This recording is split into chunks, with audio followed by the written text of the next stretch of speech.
হোটেলে খাবার খেয়ে বিল দেওয়ার সময় ভুলবশত ক্যাশ টেবিলে মোবাইল রেখে চলে যান এক ক্রেতা। দূর থেকে মোবাইল রেখে যাওয়ার ওই দৃশ্য দেখে মোবাইলটি চুরি করে নিয়ে যায় এক ব্যক্তি। ইতোমধ্যে সামাজিক যোগাযোগ মাধ্যমে এমন এক হৃদয় বিদারক ঘটনা ঘটেছে। সুযোগের পুরোটাই সদ্ব্যবহার করেছে চোর। ৩১ জানুয়ারি রাত ৮টা চট্টগ্রামের হাটহাজারী থানাধীন একটি হোটেলের দৃশ্য এটি। ভিডিওতে দেখা যাচ্ছে কালো রঙের কোট ও লুঙ্গি পরিহিত এক ব্যক্তি মোবাইলে কথা বলতে বলতে হোটেলের ক্যাশে আসেন। এরপর তিনি ক্যাশের উপর মোবাইলটি রেখে বিল পরিশোধ করে ভুলবশত মোবাইলটি না নিয়ে চলে যান।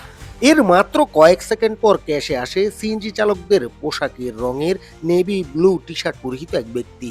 সে বিল পরিশোধ করার নামে ওই ব্যক্তির মোবাইল হাতে নিয়ে নেয়। বিল পরিশোধ করে মুহূর্তের মধ্যেই মোবাইলটি নিয়ে কেটে পড়ে। এই চোর দূর থেকে লক্ষ্য করে মোবাইলটা চুরি করে। ভিডিওতে চোরের চেহারা স্পষ্ট বোঝা যাচ্ছে। এই ব্যক্তির শখের ও গুরুত্বপূর্ণ মোবাইলটি ফিরিয়ে দিতে তাই ভিডিওটি ছড়িয়ে দেওয়ার বিকল্প নেই, এমনটাই মনে করছেন সচেতন মহল।